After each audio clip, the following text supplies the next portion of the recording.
Bonsoir, nous sommes il est 23 heures, nous sommes le samedi 17 janvier 2015, et je vais vous parler d'un sujet bateau apparemment, qui est celui de l'inné et de l'acquis, qui est revenu à la surface lors du café philo dont je me suis occupé à la rotonde de la Mette, en remplacement en quelque sorte improvisé et impromptu de M.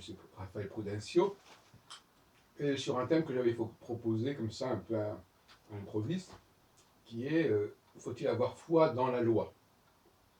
Alors, de fil en aiguille, j'en ai déjà parlé, de fil en aiguille, la question de l'inné et de l'acquis est apparue. Mais en réalité, quand on y réfléchit bien, cette distinction n'est pas claire. Elle n'est pas claire pour toutes sortes de raisons. D'abord, il y a le problème de ce qu'on appellera le subconscient. L'inné n'est pas uniquement le passé. L'inné, c'est aussi le présent. Il faudrait quand même déjà le préciser.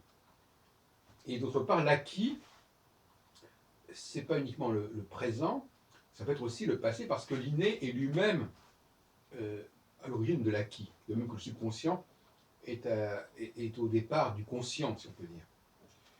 Bon, pour simplifier un peu. Donc, l'inné, c'est pas seulement des connaissances que nous avons, qui nous seraient transmises par la génétique, et non point par l'éducation, qui serait de l'ordre de l'acquis, mais c'est aussi ce qui nous permet de recevoir l'acquis.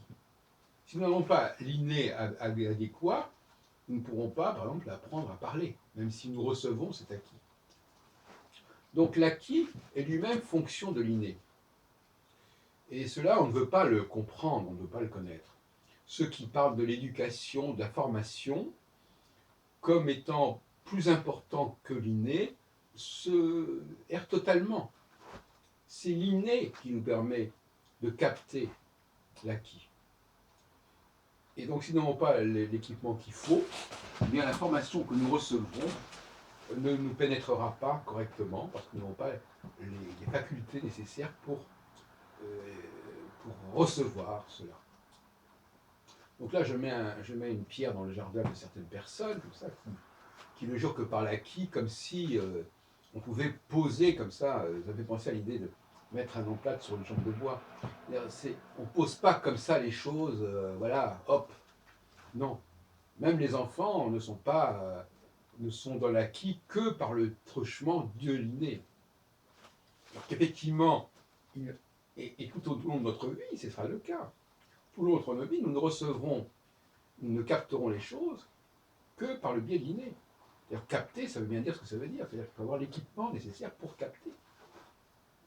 Donc, en fin de compte, l'acquis, c'est une sorte de mirage, en fait. C'est une idéologie illusoire.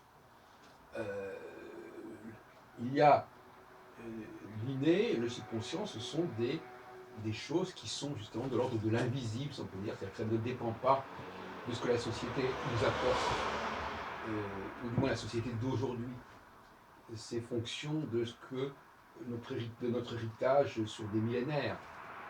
Et donc, par conséquent, croire que l'on va changer les gens par le biais de l'acquis, cela dit, il y a des éléments qui laissent croire cela. Il est clair qu'on peut effectivement apprendre à se servir d'une machine, d'un appareil, et ça, c'est de l'acquis. Et encore, c'est une façon de parler. Car cet acquis lui-même, il est fonction de l'inné. On n'en sort jamais. Donc, il y a un surinvestissement de l'inné, de l'acquis, qui est absolument flagrant et qui fausse les analyses. Je dirais que l'acquis ne peut intervenir de toute façon que en tant que, comme je disais dans une précédente vidéo, que comme un vernis, que de façon superficielle, sinon artificielle.